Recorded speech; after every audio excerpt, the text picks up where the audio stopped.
La Sociedad Dominica de Medios de Comunicación, Sodomco, presenta A Pensar Más con Rosa María Palacios.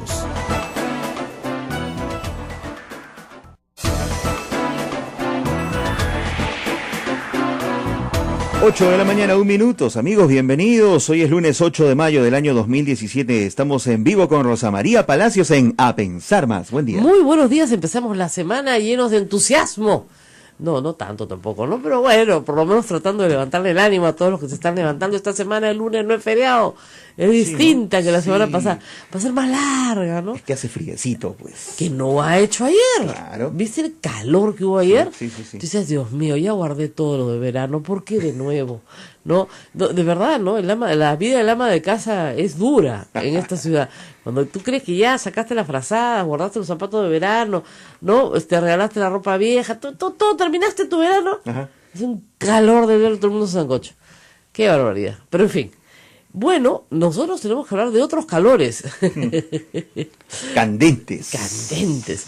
Primero el de la política, ¿no? Ayer yo estaba buscando noticias sobre el triunfo de Macron en Francia, cosa que ya todos ustedes saben, y bueno, de repente me encontré con un intercambio de tweets entre el expresidente Alan García y la ex primera dama Nadine Heredia, que como dicen los chicos, ¿no? Paso. O sea, esas cosas no se ven en mi pueblo. ¡Qué bárbaro! Ahora, dicho sea en honor a la verdad, empezó García, ¿no? Y siendo, digamos, el mayor, ¿no es cierto?, no debió haber atacado así. Lo que no esperó, creo yo, fue que no le contestara Ollanta Humala, sino su mujer. Con lo cual, y ahora, claro, ustedes dirán, ¿por qué? Le implicó, pues, ¿no? Claro, porque dijo que había un proyecto de reelección conyugal. Se la estaba mencionando a ella directamente. No se estaba metiendo solo con él, se estaba metiendo con ella. Entonces, respuesta llegó y llegó. Miren, Alan García le metió, bueno, una buena patada y ella lo agarró a golpes. O sea, lo demolió. Fue terrible y él ya no contestó nada. O sea, él empezó primero. Hay que decirlo, con dos, hay una confusión en los tiempos, dicen que él empezó, ella le contestó, él contestó, no, él pone dos tweets juntos por los tiempos, dos tweets que después va poniendo otras cosas sobre la victoria de Macron, ¿no? Entre otras cosas, ¿no? El día en que Víctor Raúl lanzó el APRA en México, qué sé yo, pero lo primero que pone es, dedicaron 5 años a destruirme porque impedí la reelección conyugal. Pero si no, se hubieran quedado. O sea, el señor es vidente, ¿ya? Y retuitea una entrevista a Álvaro Gutiérrez, lo cual prueba una vez más por la relación, el nexo directo entre Gutiérrez y el APRA, en la cual dice, las agendas de Nadine nos están guiando a la verdad, una cosa así, ¿no es cierto? Cosa que es falso, porque hasta el día de hoy esos documentos no han servido para absolutamente nada. Hace 2 años, que han sido ya en agosto, van a ser 2 años que fueron presentados a la prensa y a la opinión pública, y aunque habían estado circulando desde meses antes, y no han probado absolutamente nada, más que plata de campaña, que como hemos explicado aquí, 700 veces ya no constituye pues acto delictivo. Y ahora me hace una gracia porque hay otros periodistas que lo repiten, claro, pero la plata de campaña no es ya por fin les ha costado meterse en la cabecita más o menos como, ¿no? 2 años que no, en el Código Penal peruano no figura el dinero de campaña como la recepción del dinero de campaña como acto ilícito, pero en fin. Pero Alan García escribe esto, ¿no? Dedicaron 5 años a destruirme porque impedí la reelección conyugal. Nadie dedicó 5 años a destruirle. Lo que pasó durante su post-periodo presidencial es que se hicieron investigaciones de graves hechos de corrupción denunciados durante su gobierno. Y que hoy, a la luz de lo que pasó con la empresa Odebrecht y su gobierno, ¿no es cierto?, se hacen más pertinentes. Vamos a ver qué pasa ahí. Pero si no, dice, se hubieran quedado. Oráculo, el hombre. Alan García, oráculo. Dedicaron 5 años a destruirme porque impedí la reelección conyugal. Pero si no, se hubieran quedado. Y luego dice, con reelección conyugal y otros 5 años de humanismo, el país habría caído en la mayor miseria y autoritarismo. Miren, estaba prohibido O sea, estaba prohibido que la esposa del presidente, y sigue estando prohibido que la esposa del presidente postule a la elección nacional. Está prohibido. No se puede. Bueno, miren lo que le contestó Nadine. Él lo había dejado ahí pensando que nadie le iba a contestar, ¿no? Total, bacán, un ataque más a Humala. Que parece que en eso está centrando sus mayores esfuerzos, dado que quiere distraer la atención del tema de las agendas de Marcelo Odebrecht con la famosa AG 1 millón, para que hablemos de Madre Mía sin parar, ¿no? Y como lo de Madre Mía se ha ido desinflando un poquito, aunque ha tenido una infladita de nuevo ayer, como era natural del domingo, como lo de Madre Mía se le ha desinflado, tenía que atacar con la reelección conyugal. Bueno, lo que le contestó Nadine Heredia no se hizo esperar. Un par de horas después le contestó varias cositas. Así es. A ver. Alan García había dicho, con reelección conyugal y otros 5 años de humanismo, el país habría caído en la mayor miseria del autoritarismo. Nadine Heredia contesta, agárrense, sus 2 gobiernos fueron corruptos. Usted se hizo millonario y la justicia aprobó su enriquecimiento ilícito. Toma mientras, y lo remite a un artículo de Útero PE, donde efectivamente da cuenta de los procesos que se le hicieron a García y que quedaron todos truncos por su salida del país, y que efectivamente esos procesos y esos testimonios existen, ¿eh? Luego, cuando le dicen, dedicaron 5 años a destruirme porque impedí la reelección conyugal, pero si no se hubieran quedado, Nadine Heredia responde, ese fue su invento. Nosotros respetamos leyes, sus emisarios lo sabían. Usted tuvo miedo de narcoindultos, no sea llorón. Llorón, le dijo, llorón. Creo que nadie le había dicho llorón a Alan García. Le dio en su ego, ¿eh? Ese que le dio colosal. Sí. No sea llorón. Y claro, todo cuadra, pensaba yo, ¿no? Porque si el miedo de García era el narcoindulto, el tema de los narcoindultos, con razón me mandó votar de ATV. Claro, porque con Daniel Llovera sacamos los primeros en sacar toda la historia de conmutaciones de penas y narcoindultos y todos los reglamentos que se aprobaron y cómo se aprobaron, en fin, en detalle, fuimos nosotros. Y luego de un par de programas que ya lo irritaron en exceso, seguramente me ha llamado a Ángel González a que me votaran, ¿no? No había otra explicación, de verdad. Ninguna explicación. Y por supuesto a Hugo Delgado RPP para que hiciera lo mismo, ¿no? Este hombre además es de patologías obsesivas, ¿no? Se mete con una persona y la ataca y se averigua dónde trabaja y todo. Por si acaso mi empleador es diosa últimamente, ¿eh? Pero yo creo que Alan García se habla con Dios de tú a tú, o sea que de repente lo puede llamar. Pero ahí no paró Nadine Heredia, fue peor, para recordar, y con copia a Alan García Perú, ¿ya? Y le copia un artículo de la República que dice así, Alan García, historial de denuncias y malos manejos que pesan en su contra. La República continúa con el recuento de las denuncias contra los principales candidatos a la presidencia y líder político. Esto sucedió en la campaña pasada, ¿no? Y luego retuitea 2 tweets muy buenos de Pedro Salinas, que son la pura verdad. O sea, Alan García pertenece a esa clase de políticos que tiene la costumbre de confiar en que pasado cierto tiempo todos nos volvamos amnésicos. Y luego dice otra cosa que yo he repetido varias veces que es verdad. El italiano Sergio Siragusa dijo en 1994 que él entregó a Alan García una comisión. Fue por el caso Tren Eléctrico. Ya nadie lo recuerda. Y fue de más de $1 millón. O sea, esa comisión que luego aparece en un fax que Alan García le envía al señor Zanatti. O sea, y después el señor Zanatti confiesa que es testaferro de Alan García. Todo eso sucedió en los 90s. Lo que pasa es que ha prescrito. Pero que haya prescrito no quiere decir que no sea una inmoralidad. Ayer he escrito la diferencia bien grande entre lo que es inmoral y lo que es legal. Legal, claro. Que el señor se hizo rico con una coima del señor Sergio Siragusa, al cual los apristas acusan, por cierto, de haber tenido un problema de salud mental, que estaba loquito, ¿no? Ya murió, ¿no? De haberse confundido, ¿no? Entonces, sí, pues, es muy, muy, muy raro que Alan García haya perdido completamente los papeles con estos ataques, salvo que esté muy asustado. No va a regresar de Madrid, ya me confirmaron eso, se quedan allá, por lo menos su familia allá se queda, no regresa, él no va a regresar de Madrid a vivir al Perú. y está muy asustado por la justicia peruana, a la cual siempre le ha tenido, con la que siempre ha tenido una reacción ambivalente, ¿no? Porque por un lado, la controla, pero por otro lado le tiene temor, si no estaría volviendo. Entonces, esto ha sido el domingo cuando estábamos viendo las elecciones en Francia, Dios mío. Qué Le Pen ni qué Macron, olvídate, esto era una batalla campal, pero campal. Qué fuerte, no sea llorón. Yo creo que nadie le ha dicho a Alan García, no sea llorón, ¿no? Sobre la reelección conyugal. Ese fue su invento, que es verdad. O sea, la patente la tiene Alan García, porque él inventó la frase. Él la inventó justamente a través del Twitter.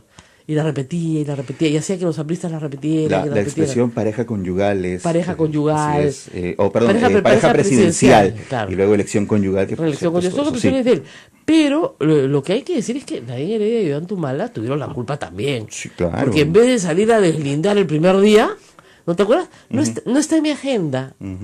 Con paradojas de la vida. Después son unas agendas las que la incriminan, ¿no? Supuestamente. Aunque yo no creo que las agendas haya nada incriminatorio hasta el momento, si no ya lo hubieran detenido. Al final no está en mi agenda. Hoy día sí, mañana no. Siempre se rieron del asunto en vez de tomárselo con seriedad. Fíjense, una campañita prista, y yo he sido víctima de ellos, no se puede tomar a la ligera, porque son de lo peor. O sea, se averiguan de tu papá, de tu mamá, de tu hermano, de tu primo, de quien sea para destrozarte, destrozan a la familia. O sea, no tienen escrúpulos. Entonces, una campaña organizada, dirigida por Alan García, es una campaña en la cual tienes que tener muchísimo cuidado. O sea, pecaron, no sé si de soberbia o de ingenuidad política, pero Alan García los ha destruido. O sea, Gutiérrez ha sido un operador del APRA, por favor, lo está citando García como gran fuente, ¿ya? Y Gutiérrez logró meter una empleada de servicio doméstico dentro de la casa de los Humala para que los robe y le fotografíe su ropa. Entonces, estás hablando de gente que tiene una modalidad de acción muy, muy fuerte. Entonces, no puedes defenderte diciendo, no está en mi agenda, ¿no? Entonces, error de ellos garrafal. Entonces, no sabían con quién se estaban metiendo. Felizmente, a pesar de todo, yo creo que el electorado sí se dio cuenta con quién se estaba metiendo en las últimas elecciones y castigó con mucha severidad a Alan García. Casi pierden la inscripción, con las justas pasaron, si no fuera por un favor del Jurado Nacional de las Elecciones, no tendrían representación. De último momento. De último momento, sí. No tendrían representación parlamentaria. Entonces, yo creo que esta bronca que hemos visto ayer públicamente entre Alan García y Nadine Heredia es parte de un escenario en el cual Alan García está tratando a como dé lugar de organizar una defensa. Y la mejor defensa es un ataque. La persecución. Claro, y de nuevo estoy en Europa porque me persiguen. A pesar de que nunca me probaron nada. Claro, me quedé 10 años afuera porque me perseguían, etcétera, ¿no? En el caso de Alan García le probaron muchísimas cosas. Está en el libro de Pedro Cateriano, el enemigo del APRA, como le dicen, en el APRA, pero que está, él investigó el caso, está todo probado. Hubieron testimonios, documentos, depósitos, todo. Pero hubieron cosas equivocadas también. Es decir, a Alan García en esa investigación, con la vehemencia que tenía Poppy, contrataron investigaciones internacionales, algunas que no fueron muy serias. Entonces, Alan García siempre se prende de esos informes para tratar de descalificar toda la investigación, que es el clásico, te coges de lo pequeño, ¿no? Entonces, la semana pasada, efectivamente, Ojo Público levantó la noticia de la declaración de dos empresarios de constructoras brasileñas que nunca llegaron a tener negocios en el Perú, y hacía creer que Alan García recibió un pago, y efectivamente Alan García en esa declaración no recibe pago alguno. Entonces hay que tener mucho rigor con García, porque está muy atento, ¿no es cierto?, a cogerse del error del otro para poder desacreditar toda la investigación. Lo que prueba esa investigación es que se reunió decenas de veces con empresarios brasileños, ¿ya? Su defensa es que él se reunía con todo el mundo, pues, ya está muy bien, eso no es delito, ¿ya? No está mal, no es falta tampoco. Pero ¿qué pasó después?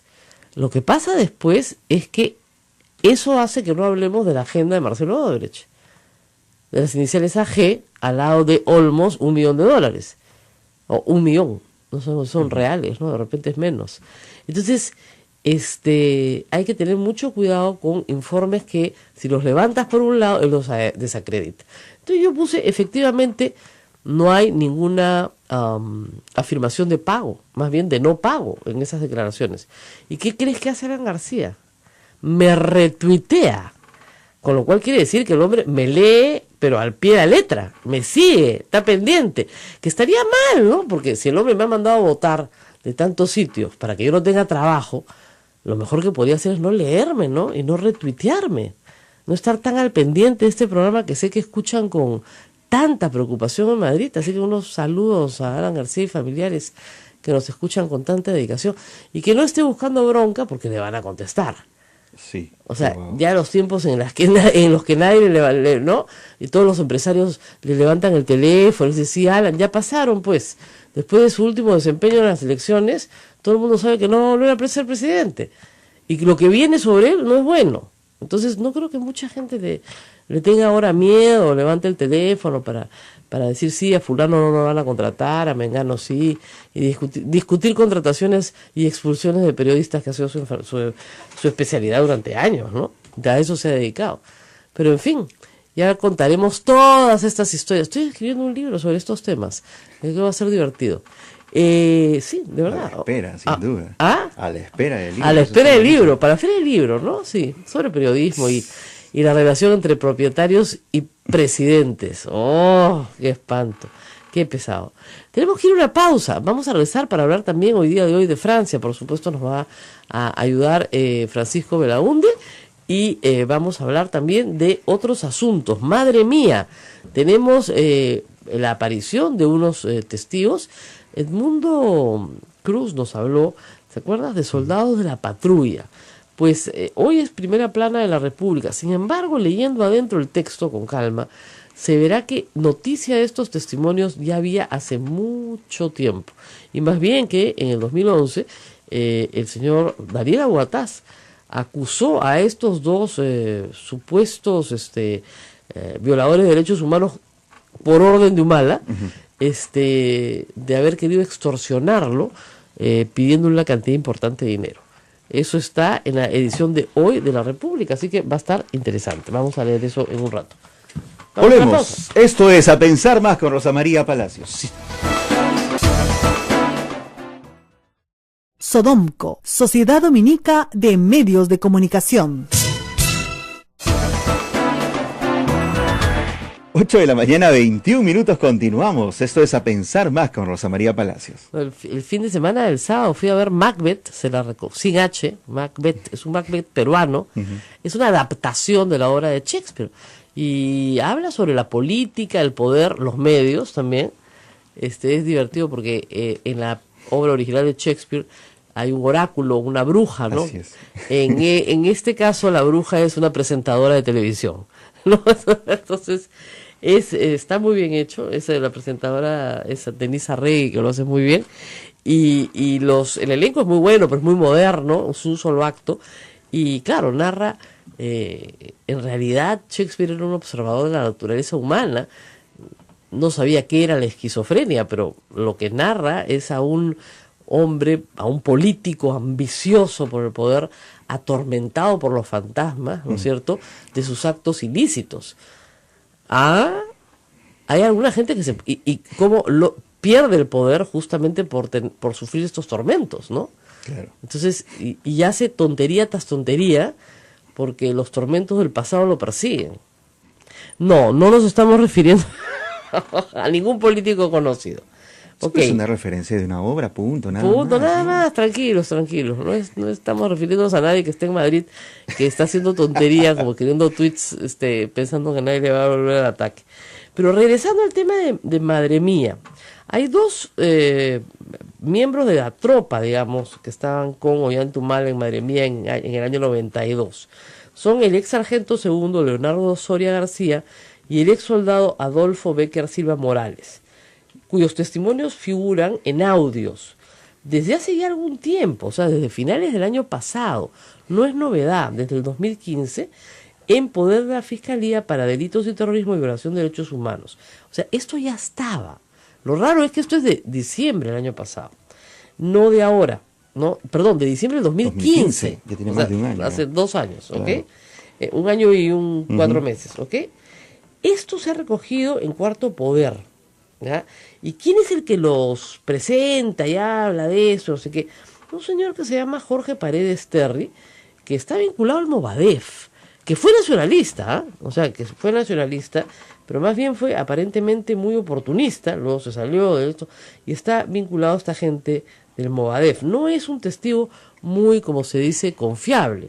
Esta información la grabó con Soria y con el otro señor Adolfo Becker Silva, alias Sebastián, y narra los excesos cometidos en la base militar. Eso es lo que narran. Según la República, en uno de los audios se les escucha narrar cómo matan a una persona en Venenillo, Tingo María, y desaparecen sus cadáveres, y en otro cómo asustaron a un ganadero que iba continuamente a la base a buscar a su hijo.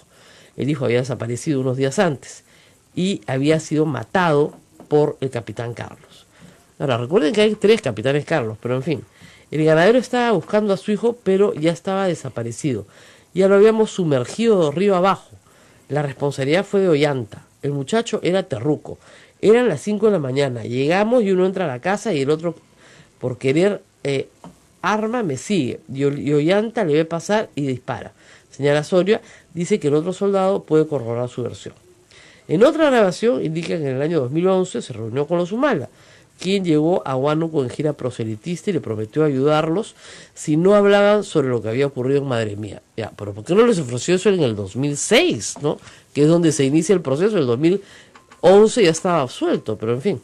Finalmente, en otra grabación se escucha decir que ayudó a Milcar Gómez, mano derecha de Humano, y a Julio Torres, ex tesorero del Partido Nacionalista, a buscar a ex soldados y silenciarlos, entre comillas. No sé qué quiera decir eso, pero en fin. En otro audio difundido anoche por Panorama se oye a Soria decir, parece que han repartido los audios a Cuarto Poder, a Panorama. Qué raro, ¿no? Justo ahora, pero en fin. Se oye a Soria decir que participó en 2 operativos realizados en Alto Pendero y en el Valle del Monzón, en el que se asesinaron y dispararon a 3 personas. Precisó que el capitán Carlos fue el que decidió los crímenes. Ya, ha decidido una cantidad de crímenes, bueno, en fin. En Alto Pendero nos enviaron en un helicóptero con una persona a la cual desaparecimos. Lo ejecutamos, responde. Y luego señala que también ejecutaron a 2 en el Valle del Monzón. ¿Quién dará la orden?, le preguntan. La orden la dio el capitán Carlos, ahora es el señor Ollantumala, asegura, y dice que pudo ubicar los cuerpos y es llevado al lugar. El otro testigo es Silva Morales, Cachorro, quien narra cómo se ejecutaban, descuartizaban y desaparecían los cadáveres de quienes habían sido detenidos en Madre Mía. Bueno, acá hay otro pedacito de la información que es interesante. El abogado de Ollantumala, Julio César Espinosa, ha indicado que justamente en diciembre del 2015, no el año pasado sino el anterior, cuando recién empezaba la campaña, el entonces congresista Daniel Aguataz denunció por extorsión ante el director de investigación criminal de la Policía Nacional, José Lavalle, justamente a José Oliva y a Leonardo Soria, por haberle pedido 200, no sé si son $200 o $200.000, para no difundir un audio en el que acusaban a Humala por los asesinatos de Madre Mía. Reitero, el señor Jorge Paredes Terry es cercano al Movadef, ¿ya? Y ha negado su participación en la supuesta extorsión. Lo que es cierto, y lo dice Carlos Rivera, es que esa zona del Guayaga, en el año 92, tuvo muchísimas denuncias de desaparición y violación de derechos humanos, desaparición, tortura, secuestro, en fin, violaciones graves de derechos humanos. Están ahí, el registro se dio en el momento en que se realizaron los hechos y luego la Comisión de la Verdad recogió todas estas denuncias y estableció lo siguiente: del año 90 al 2000 se registraron en esa región 3.725 personas muertas y desaparecidas.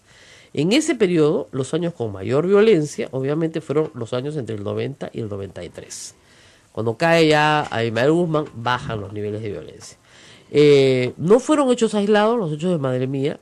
Todas las bases contrasubversivas de la zona tuvieron en algún momento en esos años, como dice el Confío, en algunos momentos y en algunos lugares, denuncias por desaparición de personas, tortura, secuestro, etc. Y obviamente los jefes de Humala tienen que estar comprendidos en esa investigación. Así es. Entonces, porque si el capitán tenía potestad para hacer esto, su jefe también, ¿no es cierto? Claro. Y el que le sigue arriba también. Estaría respondiendo a las órdenes de alguien. Por cierto. Supongo, ¿no? Se supone. Así es. Ahora, el manual que le daban a los soldados en esa zona decía eliminar terroristas. ¿Ah? Ese era el manual, esas eran sus órdenes. Sin juicio previo, Nada, sumariamente. decía Sí. la palabra eliminar, y cuando le han preguntado a la Comisión de la Verdad qué significa eliminar, matar. O sea, eliminar significa matar. Sí, sí, de estos hechos hay muchos testimonios en la Comisión de la Verdad, por cierto. Así es. Ahora, también ellos entraban, mataban, y luego entraban a buscarlos a ellos y también los mataban. O sea, hay muchísimos, y como sabe cualquiera que puede contar, militares, subalternos, oficiales muertos en la zona de conflicto en Guayara en esos años también. O sea, las bajas fueron por ambos lados. Pero lo que no se puede permitir es que personas que alegan una inocencia, que están detenidas y que tienen que ser puestas a juicio, ¿no es cierto?, de una autoridad, sean simple y llanamente ejecutadas sin juicio alguno. Eso es inaceptable. Ahora, ¿qué va a pasar con este proceso?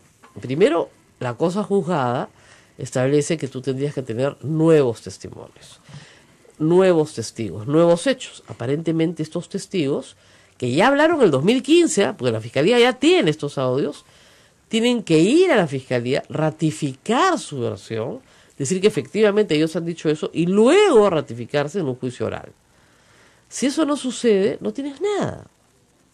O sea, así de fácil. ¿Y qué pasa cuando no sucede? Claro, han comprado el testigo. Bueno, entonces sería un negocio magnífico, pues. Desfilarían 100 soldados diciendo, sí, yo vi a Ollanto Malo, paso por caja y cobro. Ya se convierte en un sistema de extorsión que es inaceptable, ¿no? Entonces, no es una noticia nueva, en el sentido de que la Fiscalía no hubiera conocido esto, lo conoce hace año y medio, no ha sido tratado, porque el caso ya era supuestamente cosa juzgada. Pero es evidente el interés de Alan García en dañar a los Humala, por alguna razón. Puede ser venganza, sí, por haberle sacado el tema de los narcoindultos, por ejemplo, o puede ser algo más que eso, no sé, impedir que lleguen al poder el 2021 es ridículo. O sea, Humala está completamente desprestigiado ante la opinión pública, su esposa más. No es un peligro potencial para entonces. Para nadie. O sea, para Keiko Fujimori, Humala, no creo. Lo mejor que le podría pasar a Keiko Fujimori es competir contra Humala. Claro. Feliz. Ahora, ya la ganó un día, ¿no? La ganó. Y la ganó con más porcentaje de diferencia que con el caso de Kuczynski. Pero en fin, vamos a una pausa, vamos a ir a Francia, le estamos contando todas las noticias del día. Pero antes de ir a Francia, permíteme hacer una aclaración.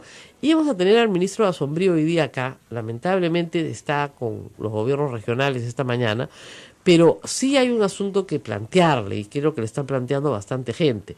El asunto de una represión indiscriminada a una marcha de padres de familia y niños enfermos que estaban reclamando por el uso medicinal de la marihuana. El uso medicinal de marihuana está extendido en muchos países del mundo. En el Perú está prohibido. Se ha solicitado al gobierno que estudie el tema y les ha respondido favorablemente que se va a estudiar el tema. Muy bien, hacen una marcha este fin de semana.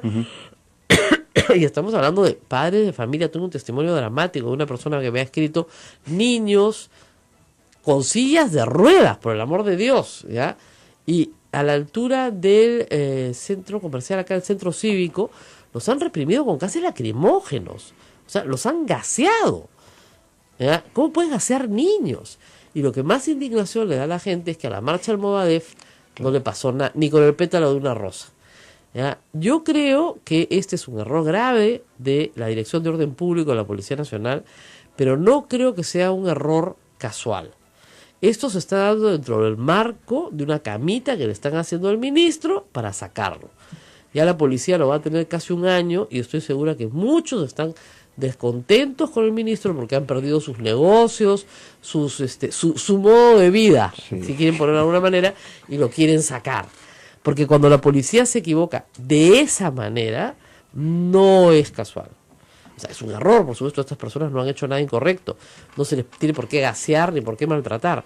Pero sí está claro que yo no creo que Carlos Basombrío haya dado una orden semejante.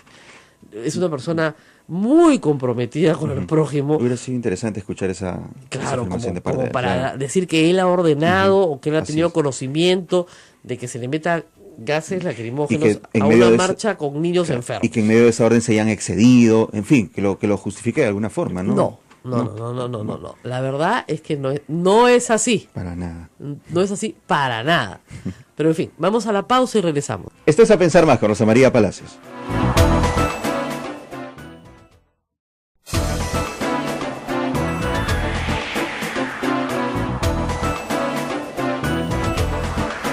Ocho de la mañana con 36 minutos. Vamos en un instante a hablar sobre la situación internacional. Nos vamos luego a Francia. Emmanuel Macron ha ganado, como se esperaba, en la segunda vuelta electoral el balotaje allá en Europa, en Francia. Y Marine Le Pen, su principal contrincante, anunció que será la principal fuerza de oposición al nuevo gobierno, luego de admitir su derrota, de felicitar a Macron y obviamente decir todo esto. PPK escribió un tuit también a favor de Macron, lo ha saludado. Esperaremos que mejoren las relaciones entre Perú y Francia, la verdad, porque han estado muy secas, por ponerlo de alguna manera, luego de que la señora, para fastidiar a Pedro Cateriano, ciertamente, presidenta de la Comisión de Defensa, citara al embajador de Francia a la Comisión de Defensa del Congreso, la señora Luciana León, y realmente se comportaron de la forma en la que estaba perjudicando severamente la relación con Francia. O sea, a veces creo que no tienen mucho criterio para hacer las cosas. Pero en fin, estamos en el teléfono ya con con Francisco Belaunde, para hablar del triunfo Macron. Todo el mundo ha dicho, uff, 65 contra 35, bueno, en términos netos, ¿no? De votos válidos, es lo que reporta ayer en la elección final. Gracias, Francisco, por estar con nosotros. Hola, Rosa María, encantado de estar en el programa. Bueno, esto se parece mucho a la política peruana, para que nos entienda el público, ¿no es cierto?, a una segunda vuelta entre Keiko Fujimori y cualquiera, ¿no? El resto se alía para que no salga lo que parece ser la mayor amenaza. Y esta amenaza autoritaria efectivamente estaba representada en Le Pen. Pero Le Pen ha dicho claramente que aquí no se va a quedar, que esto continúa. Bueno, lo que pasa es que no hay que olvidar que, es verdad, ella perdió la segunda vuelta, pero ha hecho el mejor resultado de su partido en toda su historia. Y entonces lo que quiere decir que la extrema derecha está en Francia, se ha instalado y por lo tanto es una fuerza importante que expresa pues un malestar junto con la votación que también obtuvo el candidato que podríamos llamar chavista francés, Mélenchon, ¿no? Un malestar que está en la sociedad francesa y que también se expresa, por cierto, en el alto, en la abstención bastante elevada, más la votación en blanco, ¿no? Entonces, sí, pues, tiene razón, o sea, la extrema derecha está ahí y no se ha ido, ahí está. Claro. No, y ella quiere capitalizar, su mensaje es, vamos a trabajar mucho en los próximos meses. ¿Qué es lo que quiere capitalizar? ¿Un sentimiento antieuropeo que está comenzando a extenderse en Europa? Mira, eso es claro, lo que quiere capitalizar es el miedo a los inmigrantes, el miedo al terrorismo, en realidad por la Unión Europea que se convierte en una especie de chivo expiatorio, porque finalmente el tema de la pérdida de empleos industriales, más que ser un resultado de la Unión Europea, es un resultado de la globalización, de la automatización, pero la Unión Europea de alguna forma se convierte, digamos, en del blanco y receptor de todas las críticas que no necesariamente, por hecho que no le deberían ser atribuidos a la Unión Europea, ¿no? Pero en fin, es un chivo expiatorio muy cómodo finalmente, ¿no? Claro. Ahora, dicen que frente, y él lo dijo, ¿no?, en un tuit me parece, frente a Gran Bretaña y el Brexit, ¿no es cierto?, a Trump en Estados Unidos, viva la France, una cosa así, votamos contra el autoritarismo y el totalitarismo. Ahora, ¿cómo va a ser Macron para constituir un gobierno? No tiene partido, es un hombre casi desconocido en la política, es un hombre que se encontró con su circunstancia, como se dice.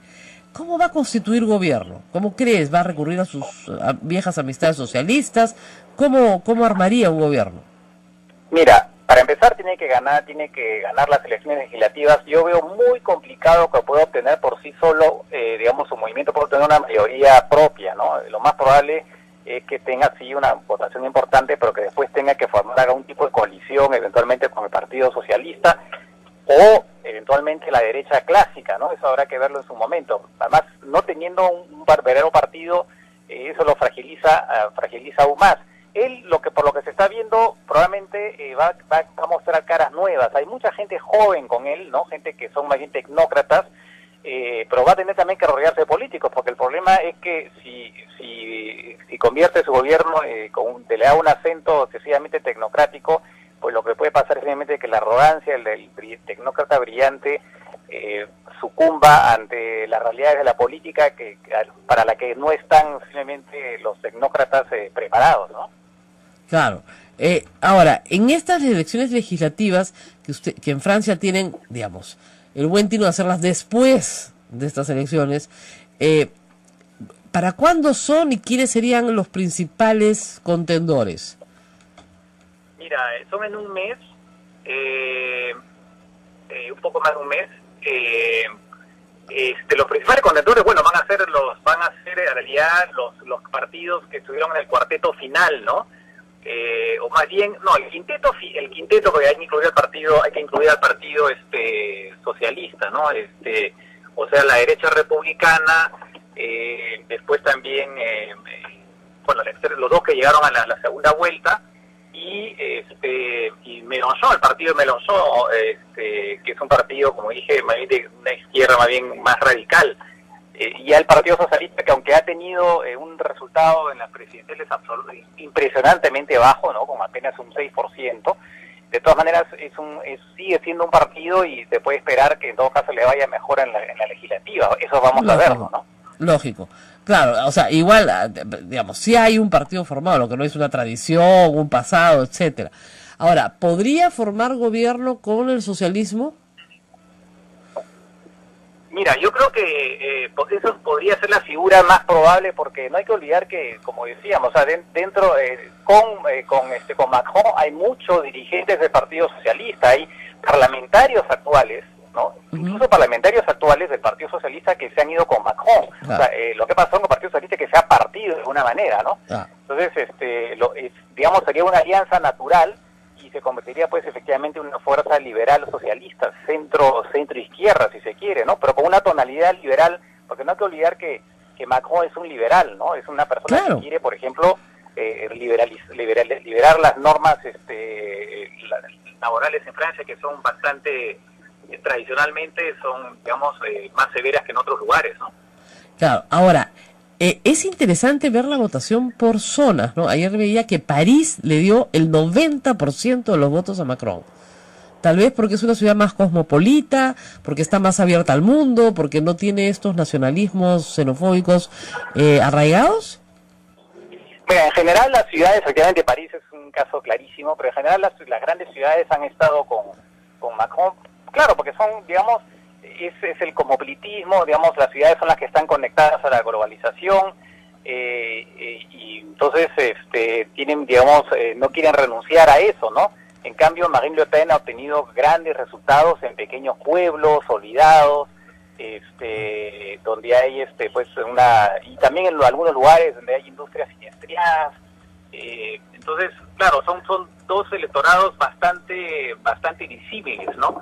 Que de alguna forma repiten el esquema que se dio en Estados Unidos con Donald Trump, ¿no? Que también las ciudades le fueron adversas, pero en las zonas rurales y las pequeñas ciudades le fueron favorables, ¿no? Así es. Bueno, la perspectiva es positiva, porque yo veía ayer mucho entusiasmo en el Twitter, por lo menos de los que siguen la política francesa en el Perú, como un cierto alivio. Mira, sí, es que, claro, ante la perspectiva de que pudiera ganar, aunque, digamos, es cierto que las encuestas indicaban que iba a ganar Macron, pero siempre pues había un poco el miedo de lo que han sido los resultados en los últimos tiempos, en que al final han habido sorpresas, ¿no? También el tema de la abstención que podía perjudicar a Macron. Evidentemente hay una sensación de alivio que linda, en algunos casos linda prácticamente con la euforia, ¿no? Pero habrá que ver ahora con Macron, porque Macron yo creo que es una persona, ya se ha dicho, ¿no? Es una persona muy brillante, es un de estos que ha hecho unos estudios muy buenos, que ha demostrado ser una persona de mucha capacidad. El problema está, ¿sabrá hacer política? Bueno, claro. por lo pronto, efectivamente, porque la política no es solamente ganar una elección presidencial ayudado de alguna forma por las circunstancias. La política es hacerla todos los días y es el tema de los compromisos, ¿no? De lidiar con el legislativo y cosas por el estilo. Eso es lo que habrá que ver, si tiene esa habilidad, si tiene esa humildad y no le gana, pues como dije, ¿no? La arrogancia, el tecnócrata brillante, ¿no? Bueno, muy bien, vamos, todavía hay mucho pan por rebanar, la amenaza autoritaria no ha terminado en el mundo. Algunos creen que es un hipo, otros creen que es la señal de un desenvolvimiento negativo hacia el futuro. Esperemos que sea eso, un hipo, y que Europa siga unida, que es la mejor forma de defendernos de todas las guerras que el mundo ha tenido que soportar. Gracias a Francisco Belaúnde, hoy estoy confundida, a pesar de que es mi primo Francisco Belaúnde, por estar con nosotros, y por supuesto felicitaciones a todos los franceses, a toda la comunidad francesa que está en el Perú. Vamos a ir a una pausa y regresamos. Les voy a contar un chiste a la pausa, al regreso, me lo han pasado, es muy gracioso. Ya regresamos. Volvemos.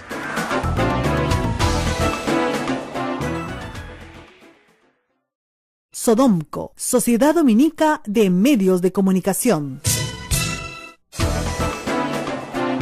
8 de la mañana, 49 minutos. Esto es A Pensar Más con Rosa María Palacios en las emisoras de la Sociedad Dominica de Medios de Comunicación, que integra a Radio Santa Rosa en Lima, Radio Santo Domingo Chimbote, Radio San Martín Arequipa, Radio Veritas RTV Cusco y Radio Cepagua Ucayali, también Radio Quillabamba La Convención y Radio Madre de Dios en Puerto Maldonado. Acá que me han mandado, que me ha hecho reír, es una viñeta de Nick, un caricaturista, me parece argentino, ¿no? Y dice: último momento, ganó Macron en Francia, ahora tenemos un mundo con un Macri y un Macron. Y el otro comentarista dice: preocupación mundial, porque si hay un Putin, hay un... Si la siguieron bien, si no la siguieron, van a tener que volver a repetir esta parte del programa. ¿Cómo captan esa parte, no? Qué interesante. Los caricaturistas en el mundo entero tienen una velocidad para captar. Acá tenemos buenísimos, ¿eh? Buenísimos, Sí. pues Carlín y Eduardo, que son de mis favoritos, Alfredo, en fin. Hay varios muy buenos, muy rápidos, muy listos, ¿no? Yo siempre digo, tienen esa sagacidad. Ves a tener que poner, digamos, un editorial en un cuadradito. Tienen menos espacio que el editorialista y dicen mucho más que el editorialista en el cuadradito en que dibujan la situación. En el Perú tenemos buenísimos caricaturistas y políticos, ¿no? Son muy buenos caricaturistas políticos. Tú puedes ilustrar casi la historia del Perú haciendo un recuento de sus caricaturas, la verdad. Muy rápidos. Acá me están preguntando si este señor Paredes, que ha grabado disques sin consentimiento en algunos casos, puede presentar esto como pruebas. Miren, las ha presentado, ¿no? Están en fiscalía. Presentar algo en un proceso es lícito, cualquiera puede presentar algo. El tema es que el fiscal les dé mérito o no para una acusación y que luego en un proceso, cuando se inicia el juicio oral, el juez en su resolución final le dé mérito o no a la actuación de esa prueba. Entonces, las pruebas tienen que ser, en el caso de los testimonios, reiterados, confirmados por las personas que lo han dado. Y no hay nada más, como les digo, endeble en un proceso que un testimonio. Los jueces lamentablemente creen más en los documentos que en las personas. Porque las personas mienten y mienten mucho, lamentablemente. Entonces, los testimonios son valorados si son reiterados. O sea, si tienes 3, 4, 5, 6, 7 testimonios que van todos en el mismo sentido, donde aparentemente desde distintos ángulos todos más o menos vieron lo mismo, y si eso se corrobora con documentación, con pericias, con etcétera, etcétera, etcétera. Por ejemplo, en el caso de los desaparecidos, los militares sabían lo que hacían cuando desaparecían los cuerpos, porque una pericia del cuerpo de un ser humano te da mucha más información que un testimonio. Te dice exactamente cómo lo mataron, de qué murió, etcétera. Y por ejemplo, en el caso de Chavín de Huántar, quedó acreditado que, por lo menos en el caso de Tito, este terrorista, había sido asesinado. O sea, estaba acreditado. O sea, el cadáver daba información. Más allá de los testimonios en contra, el cadáver te da la información. Entonces, ¿qué se hacía durante la época de la subversión? Los cadáveres los desaparecían, los fondeaban en el río para que no se pudiera hacer peritajes. Por eso hay tantos sitios de entierro en el Perú que están sin abrir. Porque cuando se abran, esos cuerpos van a contar una historia. Van a hablar. Claro, porque es muy distinto que te maten a machetazos, que te maten a balazos, o sea, y todo eso queda en los cuerpos. Entonces, ese es un tema. Ahora, hay que decir una cosa que a mí también me llama la atención, ¿no? Personas que jamás se han preocupado por derechos humanos de nadie, y más bien han sido encubridores de las acciones de militares en zonas de emergencia, ahora se rasgan las vestiduras con el tema, madre mía. O sea, yo creo que les plantea una contradicción. Caso distinto es el de la Coordinadora de Derechos Humanos, que desde el primer día llevó el caso adelante y perdió. Porque la que impulsa el proceso es la Coordinadora Nacional de Derechos Humanos. Y con toda razón. Si tú tienes 2 desaparecidos con testimonios, ¿no es cierto? Y resulta después que en el proceso a ese militar lo absuelven, como absolvieron, a ver, ¿a quién? En el caso de Chavín de Huarta, absolvieron a todos porque no pudieron establecer el nexo causal entre quién disparó y el que murió. Porque además ese es otro tema. La responsabilidad penal es personalísima. Entonces, tú puedes haber dado una orden, pero tienes que establecer quién disparó. Disparó fulano, lo ejecutó fulano, el fulano desapareció el cadáver, el otro fulano lo enterró, el otro lado le echó tierrita. ¿Quiénes participaron? Y esos elementos de convicción para un juez no se han establecido. Ese es el tema, ¿no? Entonces tú tienes que condenar a una persona más allá de toda duda razonable. O sea, ¿no se podría reabrir el caso con estas declaraciones? Pero si estas declaraciones han estado en poder de la Fiscalía desde No 2015. son nuevas y tendrían que ser nuevas. Tendrían que ser nuevas. Y además ratificar, o sea, no la tiene que grabar un tercero y llevarla, sino que el testimoniante tiene que ir a ratificar su testimonio. Y además, si uno de ellos dice, yo lo maté, tiene que asumir la responsabilidad por la ejecución. Y además dice que puede dar cuenta de dónde están enterrados los cuerpos. Podría ser procesado. No, va a ser procesado, definitivamente. O sea, tú no puedes decir, ya, yo maté porque él me ordenó. Ah, ya, muy bien, usted no tiene ningún problema, que pase el otro. Claro. No, pues usted pasa y él también. Obviamente puede atenuar en algo su responsabilidad. Aunque por jurisprudencia internacional la teoría de la obediencia debida ha sido descartada. La teoría de la obediencia debida es aquella que dice, no señor, yo cumplía órdenes. Entonces me mandaron torturar, me mandaron desaparecer, me mandaron tirar a una persona por un helicóptero, yo tenía que obedecer. En Argentina se desarrolló muy claramente jurisprudencia que señala que esa obediencia es indebida. Tú solamente puedes obedecer órdenes que estén dentro de la ley, el reglamento, la constitución y la democracia. No puedes obedecer órdenes que te obliguen a violar derechos humanos. Entonces se lo tienes que decir a tu superior, no puedo obedecer esa orden. Porque esa orden, pero lamentablemente, o sea, y para eso hay que formar mucho más, ¿no es cierto? Mucho más a subalternos y oficiales en materia de derechos humanos, para que tengan la capacidad de decirle al superior, no podemos hacer eso porque vamos a ser juzgados. ¿Es la única manera de ganar? No es la única manera de ganar. Está demostrado en toda la teoría contra subversiva que esa es la peor manera de trabajar y que no conduce a nada. O sea, está probado. El Perú es el único país de Latinoamérica que le ha ganado al terrorismo, derrotado militar sin una amnistía, o sea, no es Guatemala, no es Colombia, no ha llegado a haber un equilibrio de fuerzas en ningún momento. ¿Por qué? Porque al final se decidió actuar con inteligencia desde fines de los 80 hasta que se atrapa a Abimael Guzmán. Se atrapa a Abimael Guzmán con inteligencia, no con balas.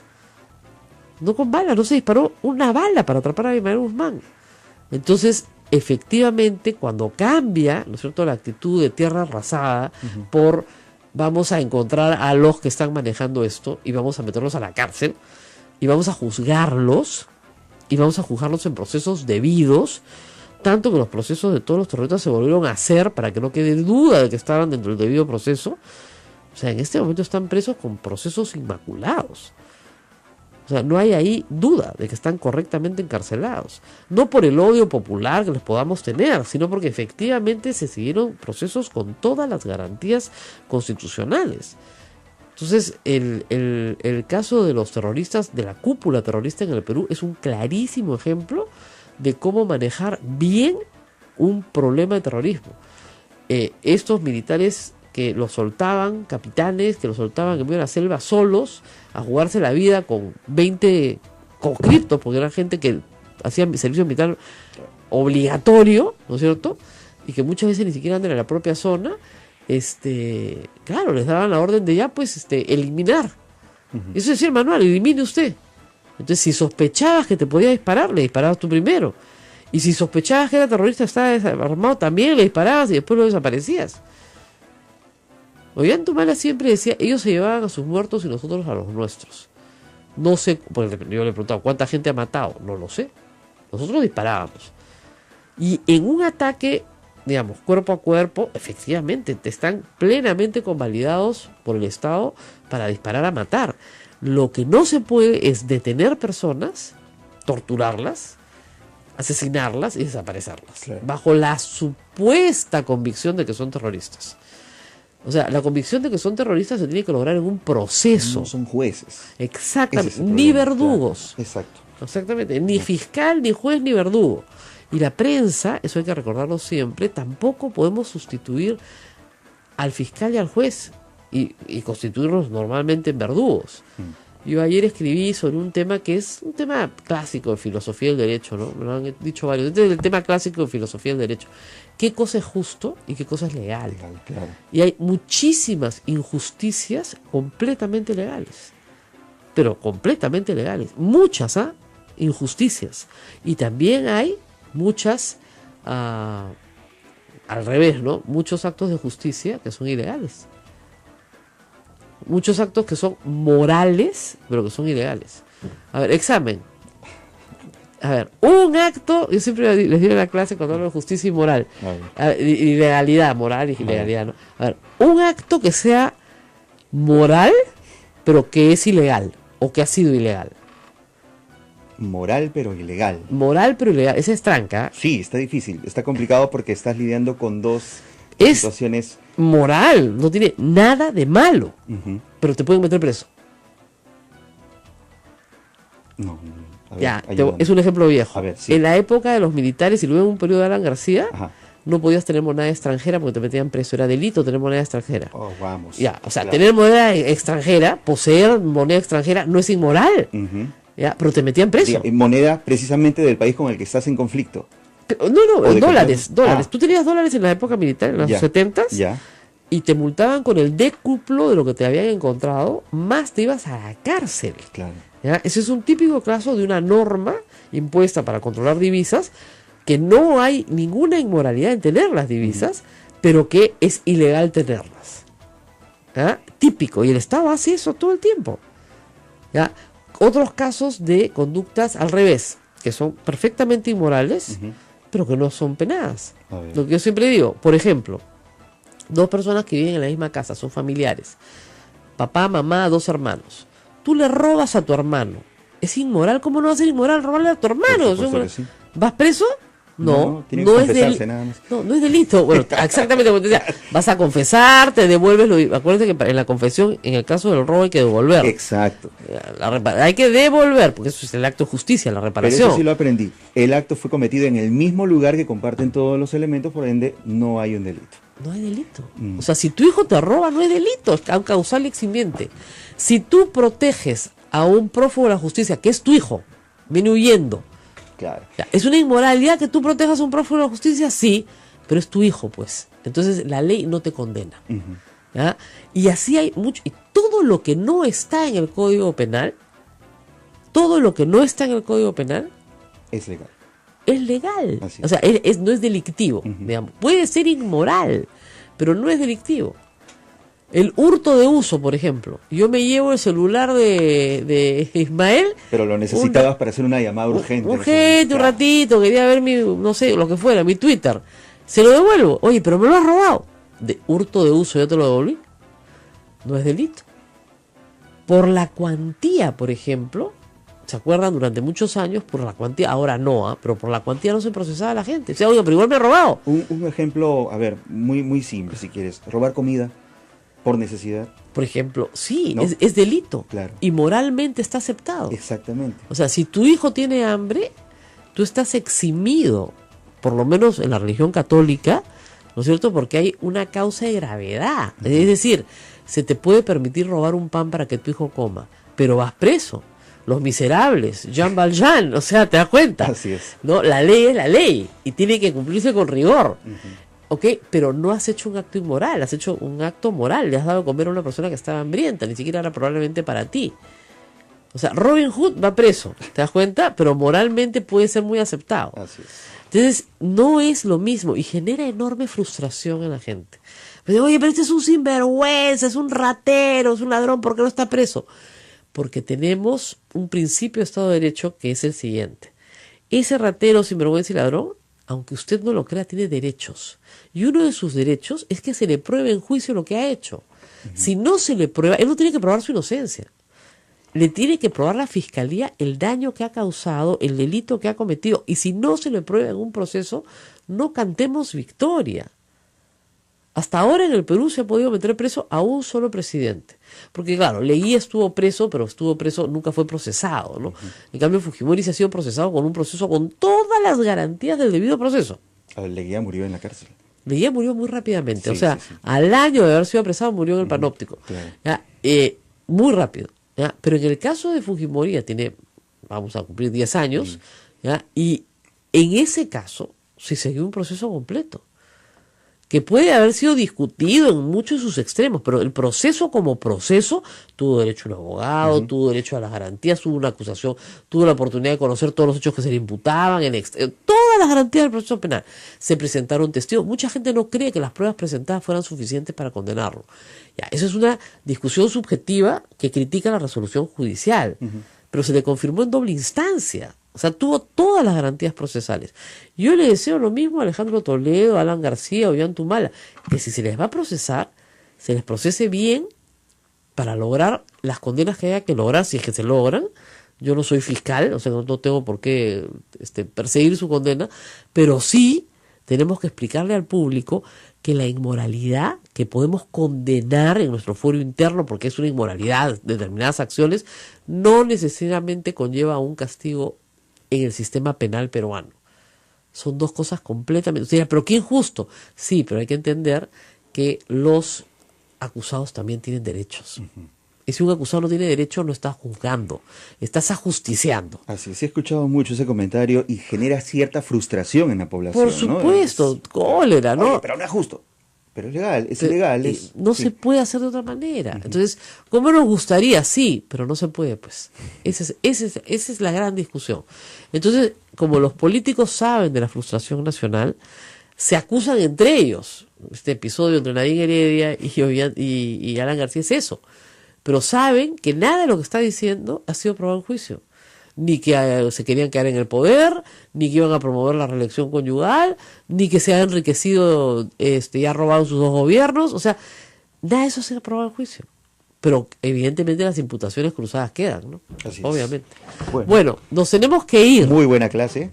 Siempre la casa es buena. Nos tenemos que ir. Vamos a preparar muchas sorpresas para la próxima semana. Estamos en eso. Pero nos tenemos que ir ahora. Hasta mañana. Hasta cuídense. mañana. Chao.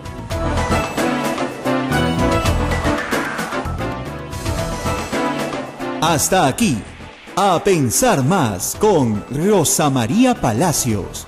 Este programa fue producido por la Sociedad Dominica de Medios de Comunicación, Sodomco. Bastante elevada, más la votación en blanco, ¿no? Entonces, sí, pues, tiene razón. O sea, la extrema derecha está ahí y no se ha ido. Ahí está. Claro. No, y ella quiere capitalizar. Su mensaje es, vamos a trabajar mucho en los próximos meses. ¿Qué es lo que quiere capitalizar? ¿Un sentimiento antieuropeo que está comenzando a extenderse en Europa?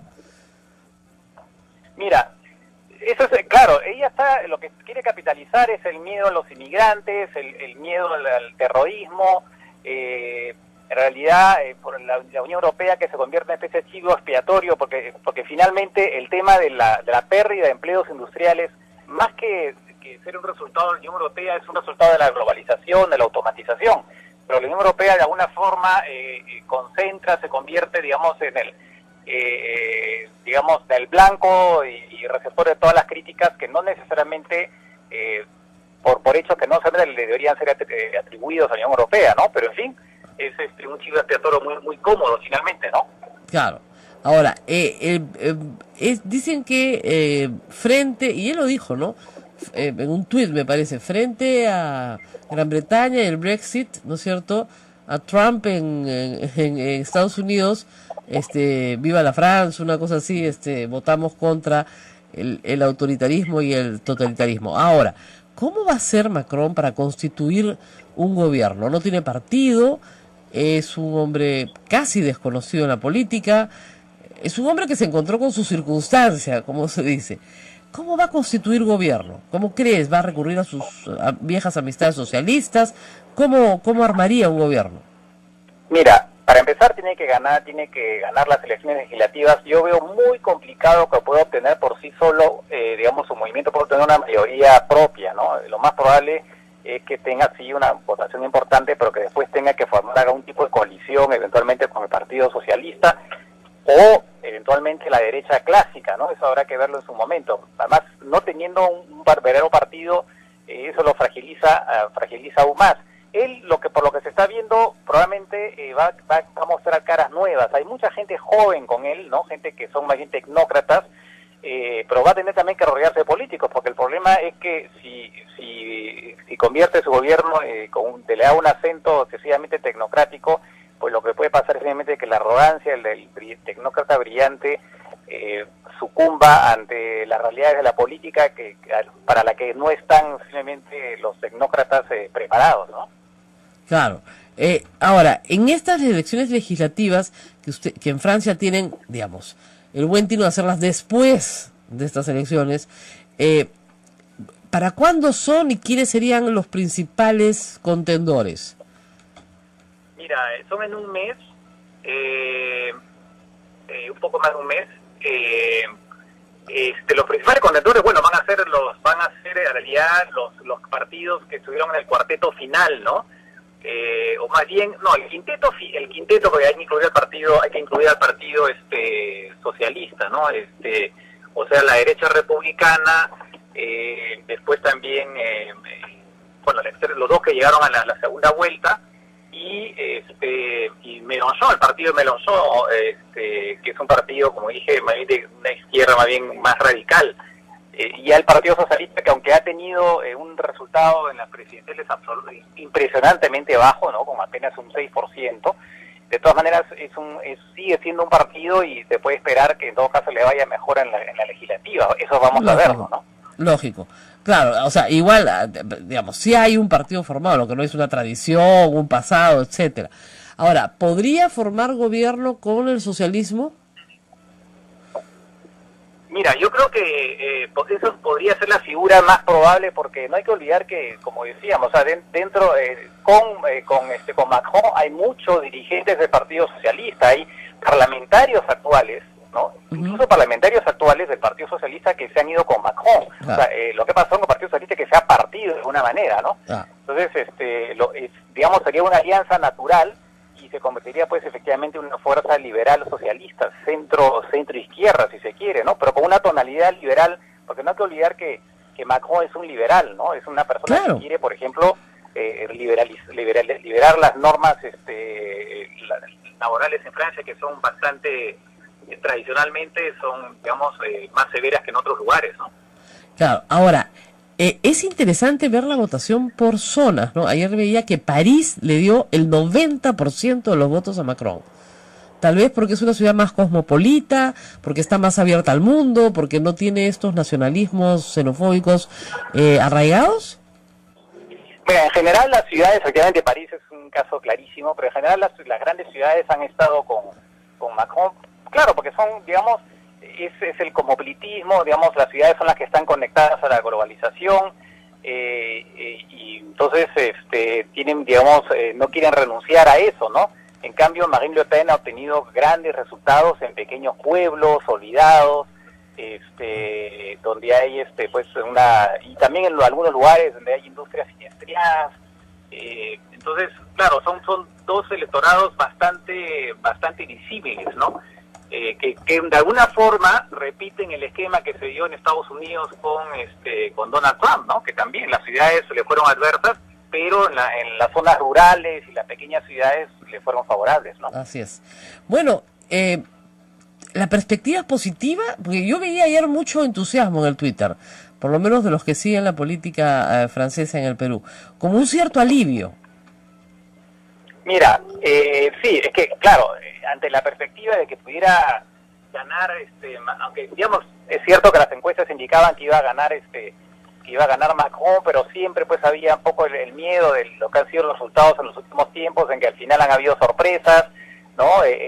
También el tema de la abstención que podía perjudicar a Macron. Evidentemente hay una sensación de alivio que linda, en algunos casos linda prácticamente con la euforia, ¿no?